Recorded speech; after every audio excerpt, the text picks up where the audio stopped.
Rota 66. Olha, Deus está demorando demais. Ele sofreu lá achando que Deus estava demorando para cumprir sua promessa. Então o povo está sofrendo. Por que Deus não vai logo e não resolve isso?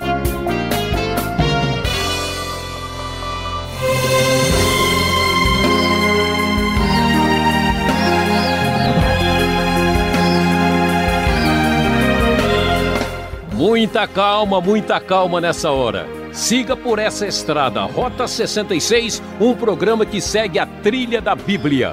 Estamos no livro de Êxodo, capítulo 3. E o professor Luiz Saião vai esquentar o estudo de hoje. Fugir de Deus é fogo, e nem bombeiro pode apagar. O filósofo Pascal dizia: há dois tipos de pessoas, as que têm medo de perder Deus e as que têm medo de o encontrar. Você quer saber qual é o seu tipo? Vamos juntos entender essa verdade. Preste atenção.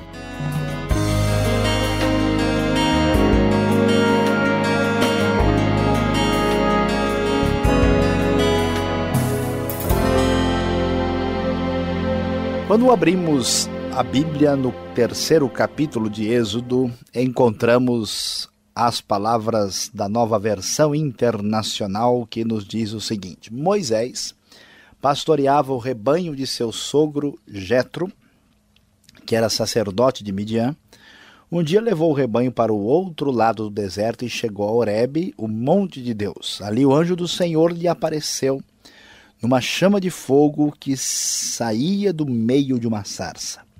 Moisés viu que, embora a sarça estivesse em chamas, não era consumida pelo fogo. Que impressionante, pensou. Por que a sarça não se queima? Vou ver isso de perto. O Senhor viu que ele se aproximava para observar, e então do meio da sarça Deus o chamou. Moisés, Moisés, eis-me aqui, respondeu ele. Então disse Deus: não se aproxime. Tire as sandálias dos pés, pois o lugar em que você está é terra santa. Disse ainda: eu sou o Deus de seu pai, o Deus de Abraão, o Deus de Isaque e o Deus de Jacó. Então Moisés cobriu o rosto, pois teve medo de olhar para Deus. Disse o Senhor: de fato tenho visto a opressão sobre o meu povo no Egito. Tenho escutado o seu clamor por causa dos seus feitores e sei quanto eles estão sofrendo. Por isso desci para livrá-los das mãos dos egípcios e tirá-los daqui para uma terra boa e vasta, onde há leite e mel com fartura, a terra dos cananeus, dos hititas, dos amorreus, dos ferezeus, dos heveus e dos jebuseus. Pois agora o clamor dos israelitas chegou a mim e tenho visto como os egípcios os oprimem. Vá, pois agora eu o envio ao faraó para tirar do Egito o meu povo, os israelitas. Moisés, porém, respondeu a Deus: quem sou eu para apresentar-me ao faraó e tirar os israelitas do Egito? Meus queridos ouvintes, o livro de Êxodo está falando da escravidão do povo no Egito. Este povo que vai descobrir quem Deus é, descobrir a aliança feita com o próprio Deus e descobrir exatamente quem é o Deus que se revela ao próprio povo de Israel no momento da sua dor, sem ter consciência disso. Tem aqui a grande intervenção divina preparando Moisés para libertar o povo da escravidão ali da terra do Egito. Moisés tinha sepultado o seu sonho de abençoar o seu povo. Como muitas pessoas, decepcionados com a igreja, com a religião, com pessoas, Moisés havia literalmente pendurado as chuteiras. Estava aposentado espiritualmente, trabalhando com seu sogro na terra de Midian. Mas Deus, que é o dono da sua obra, Deus interveio de maneira extraordinária. Enquanto Moisés está cuidando do rebanho no deserto, o anjo do Senhor aparece numa chama de fogo, como acontece algumas vezes na Bíblia, talvez para mostrar a ideia de resplendor, de glória, de pureza e de poder. E esta chama de fogo está queimando uma sarça, o que não é uma coisa tão impressionante, tão extraordinária, porque o deserto, a região desértica é seca. Esta região naturalmente tem pequenos arbustos, e esses arbustos podem se queimar devido ao muito calor ou por qualquer uma outra razão, e isso não chama tanto atenção.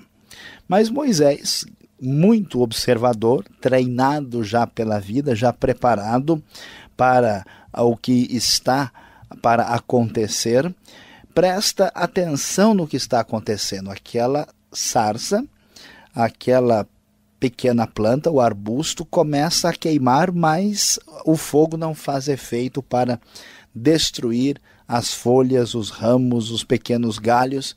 Moisés presta atenção, muito atencioso, minucioso, e observa o que está acontecendo. O líder que Deus vai preparar está se aproximando de um momento crucial. E então o Senhor se manifesta a Moisés e o chama pelo nome. E então, apresentando-se como Deus poderoso, como um Deus que causa um temor no ser humano limitado e frágil, imediatamente manifesta as suas palavras dizendo: tire as sandálias dos pés, pois o lugar em que você está é terra santa.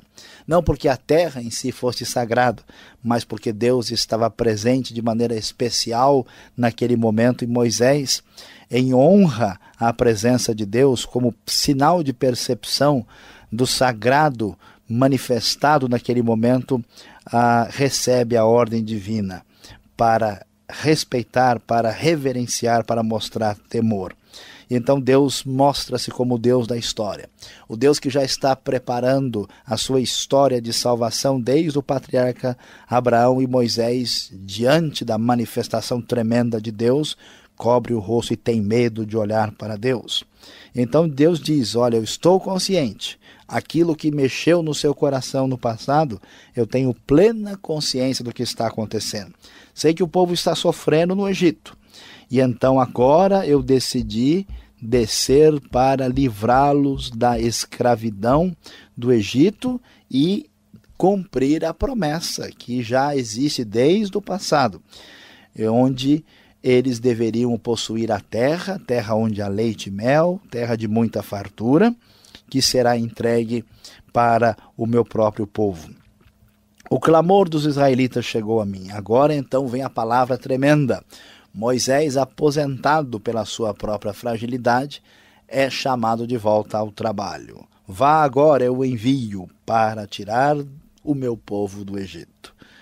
Moisés, é interessante observar, no primeiro momento ele decidiu tomar as próprias rédeas e decidir as coisas e matou um egípcio. Agora, quando Deus o chama, consciente de toda a responsabilidade do trabalho, Moisés tem grande medo e diz: quem sou eu para apresentar-me ao faraó e tirar os israelitas do Egito? A resposta de Deus é muito interessante. Deus diz: eu estarei com você. E você quer ter certeza de que isso é seguro? Quando você tirar o povo do Egito, vocês vão celebrar isso cultuando ao Deus verdadeiro aqui neste monte, no monte de Horebe.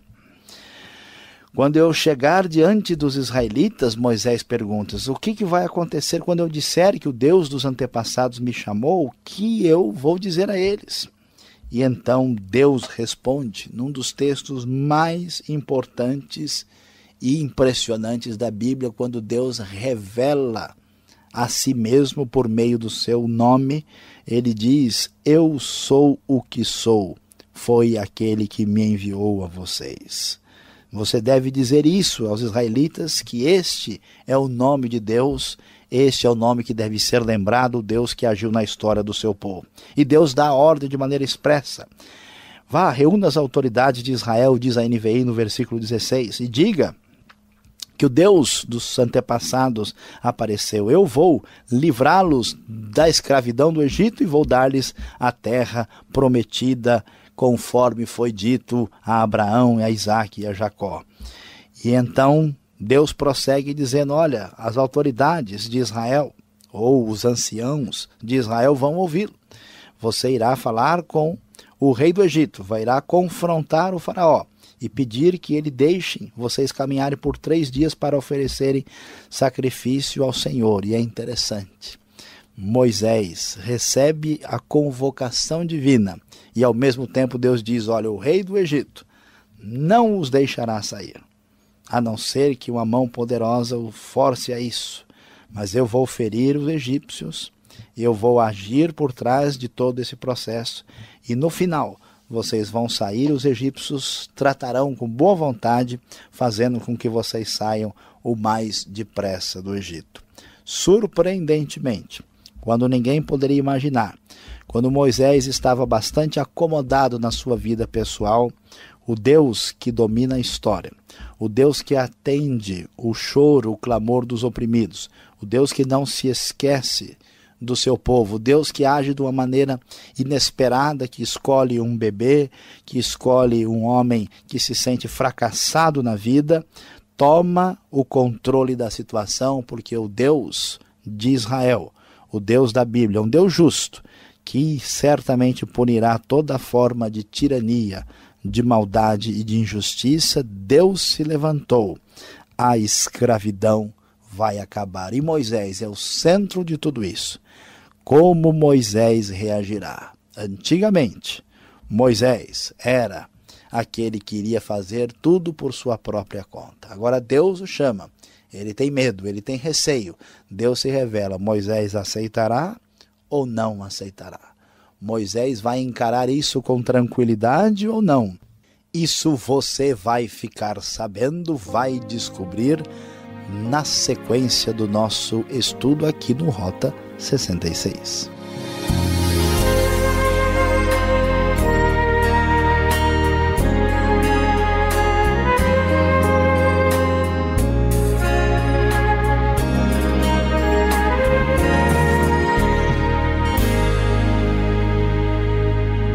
Você está acompanhando o programa Rota 66, o caminho para entender o ensino teológico dos 66 livros da Bíblia.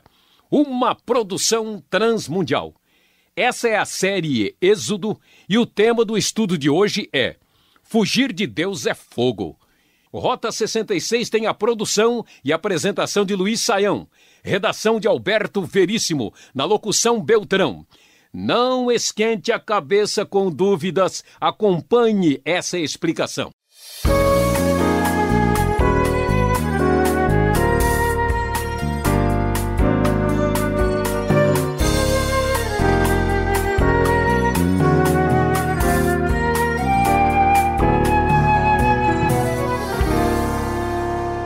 Muito bem, Saião, olha, o estudo de hoje está quente. Eu já começo com a primeira pergunta. Que monte de Deus é esse, Saião? Horebe, Sinai, um lugar de sinais e maravilhas. Vamos explicar um pouco o que é Sinai, o que é Horebe? Dá para entender? Muito bem, Alberto, eu sei que os ouvintes aí certamente estão querendo saber porque nós temos um monte de monte, né? Por toda parte aí na Bíblia, particularmente aqui. A referência ao monte, ela é um pouquinho assim complicada. Na referência, de modo geral, aqui é a Horebe, né? Como nós vemos, e o problema é saber se o Horebe é ou não é o Sinai. Alguns estudiosos acham que Horebe é um outro nome do Monte Sinai, então não está seguro, certo? Que é a outra alternativa, que possivelmente a maioria vai concordar, é que Horebe é um outro monte que fica ali no sul, bem embaixo na península do Sinai. A tradição antiga entendia, por exemplo, que o Monte Horebe era um lugar que era chamado assim de Pico do Salgueiro, né? Há uma referência que alguém pode encontrar na Bíblia NVI de estudo, ele é chamado de Ras El Safsaf. Opa. E com 2.000 metros de altura, e que o Sinai, né, apesar de não se ter certeza absoluta, é historicamente relacionado com o Jebel Musa, que em árabe quer dizer o Monte de Moisés, que é um monte elevado que fica lá no sul da região da Península do Sinai também, mas nós não temos detalhes específicos. A questão é que o monte é visto como um lugar assim como uma espécie de santuário, né, que aparece depois. Nós vamos ter oportunidade de falar disso no restante do Antigo Testamento.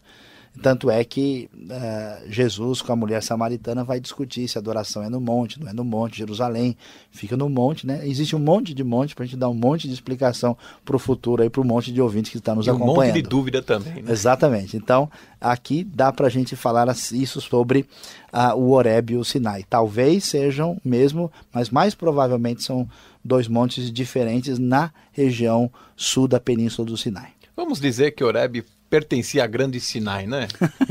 Não, acho que não daria para dizer isso, mas talvez não estejam tão longe. Tá certo. O que mais me chama a atenção em Êxodo 3 é o versículo 14. O nome de Deus. Quem deu o nome para Deus? Ele tem uma identidade, um registro, né, de certidão de nascimento. Como é que fica isso? Essa pergunta é fundamental, até porque o livro de Êxodo, que vai agora mostrar como é que Deus vai agir para que o povo possa ir para a terra, né, caminhar na direção dessa terra prometida, a libertação de levar o povo para lá. Esse livro revela a presença de Deus no meio do povo, né? E a pergunta é: quem é esse Deus? Então, o nome de Deus, claro, ninguém nunca deu nome para Deus. Deus mesmo é que dá nome a si mesmo, né? E qual é a finalidade disso? A finalidade é revelar ao povo quem Deus é. Deus se dá a conhecer não por meio de quadros ou de figuras ou de outra forma, mas através dos seus nomes. Nós vamos ter a oportunidade de estudar aqui na Rota 66 vários nomes de Deus. Por que Deus tem vários nomes? Porque cada um desses nomes revela um atributo, uma qualidade específica de Deus. Então, quando Deus se apresenta e diz o seu nome, ele está dizendo a Moisés, se revelando, manifestando a sua presença de maneira perceptível, né, que Moisés pode identificar e conhecer, para ele saber com quem ele está falando. Bom, agora ficou mais fácil entender assim, porque D. Pedro também tinha vários nomes, não é? Mas não revelava o caráter, a natureza, como é o caso aqui. Exatamente, D. Pedro I diz que tinha 32, né? E aí o significado é bem diferente, não tem dúvida. Tá certo. O nome de Deus é Jeová? Como é que a gente pronuncia isso? Porque ele está dizendo aqui, eu sou o que sou, e as pessoas ficam, não, o nome de Deus é Jeová. E então? Essa pergunta é importantíssima, Alberto, e eu sei que os ouvintes estão curiosos aí, porque Deus tem vários nomes, mas Deus tem um nome que o identifica mais especificamente. E esse nome está relacionado com essa frase, né? Os nossos ouvintes aí podem até escutar, né? O hebraico diz lá, né? Erie Asher Erie. É isso que diz, né, quando se traduz eu sou o que sou. Na verdade, é um pouco mais forte do que isso, porque eu sou em português é muito estático, né? O eu sou no hebraico ele é mais dinâmico, a ideia de que eu sou e estou sendo o que eu virei a ser. Deus não está preso no tempo. A razão desse nome significa que Deus é o eterno, que é a maneira como os judeus preferem traduzir o nome de Deus.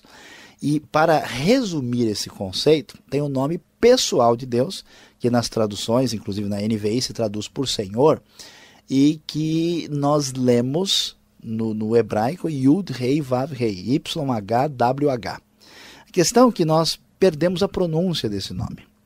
A pronúncia desse nome, segundo os melhores estudiosos da linguística, da filologia antiga, provavelmente era Yahvé ou Yahweh. E é uma espécie de mistura de presente, de passado e do futuro do verbo ser. Deus é o eterno, aquele que sempre foi e sempre há de ser. E por razões de perda de pronúncia, as vogais da palavra Adonai, que é outra palavra hebraica, acabaram entrando na palavra Yahvé, e então deu origem ao nome Yehová, que em português, né, acabou virando Jeová. Mas de maneira nenhuma o nome autêntico de Deus é Jeová. O que importa é o sentido dele e depois entender que significa o eterno. É importante destacar uma pergunta que acho que está na cabeça de todo mundo: se o nome de Deus é esse, por que a gente chama ele de Senhor? A razão por que a gente chama de Senhor é porque essa prática acontece no Novo Testamento. O Novo Testamento, na hora de traduzir esse nome de Deus, ele menciona a versão grega da Septuaginta, e quando no hebraico está escrito o nome pessoal de Deus, Yahvé, o Novo Testamento cita o Velho Testamento usando a palavra Kyrios, que é equivalente a Senhor em português. Essa é a razão porque nós temos essa tradição tão bem fundamentada. Tá certo. E esse texto de Êxodo 3, ele é tão importante, tão bonito, a revelação de Deus, é o chamado de Moisés. E o que nos intriga é isso. Por que Deus vai chamar Moisés agora, depois de tanto tempo? Alberto, olha, essa pergunta ela é muito importante para a vida prática de todos nós, porque a gente sempre imagina, né? O ser humano ele é um verdadeiro apressadinho, né? Olha, Deus está demorando demais. E ele sofreu lá achando que Deus estava demorando para cumprir sua promessa. Então o povo está sofrendo. Por que Deus não vai logo e não resolve isso, né? A questão é que há um papel nesse sofrimento. Deus sabe o quanto nós podemos suportar e o que é importante para nós. E o mais importante aqui é que Moisés está sendo preparado para ser líder. Antes Moisés era afoito. Agora ele ouve o convite, ele é mais ponderado. Antes Moisés parece que queria resolver as coisas assim de imediato sem pensar bem. Agora nós vemos que Moisés é um homem observador, trabalhando, cuidando de ovelha, livrando dos perigos. Ele olha a sarça, ele presta atenção, ele percebe que ela não é comum, ele se mostra uma pessoa experimentada e capacitada, alguém que reage com temor quando encontra a Deus. Moisés foi trabalhado, né?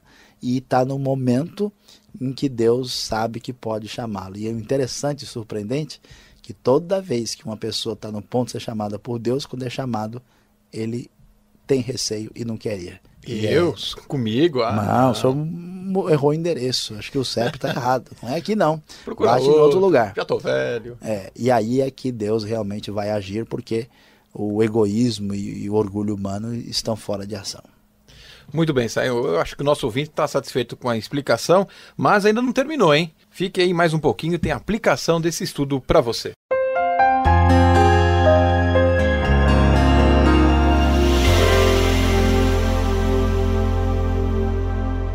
Vamos para a aplicação do Rota 66 de hoje, quando falamos sobre Êxodo 3, fugir de Deus é fogo. A grande lição para todos nós, todos os queridos ouvintes, sobre esse texto de Êxodo capítulo 3, é que Deus diz para nós, no dia de hoje, não fuja, pois Deus vai encontrá-lo. Nós vivemos numa época com muitas dificuldades pertinentes ao nosso tempo, dificuldades ligadas às dificuldades que a Igreja de Cristo enfrenta, problemas de igreja, problemas denominacionais, problemas de todo tipo. E certamente estou falando com vários Moisés que estão espalhados por toda parte, que um dia sentiram o toque de Deus, que sentiram e perceberam a obra de Deus na sua vida, mas de repente resolveram fugir. Saiba que fugir de Deus é fogo, Deus vai encontrá-lo, não é o caminho certo. Deus sabe o momento da sua vida, você passou talvez por grandes erros. Moisés, no início da sua vida, do seu período, ele nos seus primeiros 40 anos, vai lá, tenta fazer as coisas inicialmente, não dá certo quando tem 40 anos de idade, conforme vemos em Atos 7, e só depois, com 80 anos, já mais adiante, dentro da cronologia da época, ele é chamado por Deus para fazer a obra que ele vai fazer de maneira extraordinária e especial. Você talvez sentiu a direção de Deus na sua vida, mas fez muita tolice, cometeu erros, aposentou-se espiritualmente e está aí escondido no deserto de Midian da sua vida. Deus está dizendo para você, eu vou encontrá-lo, para que agora, devidamente trabalhado e preparado, você venha a ser uma bênção no reino de Deus. Que Deus o abençoe e o encontre escondido aí. Por hoje chega. Rota 66 volta neste mesmo horário e nessa mesma sintonia. Visite o nosso site www.transmundial.com.br. Um forte abraço e até lá.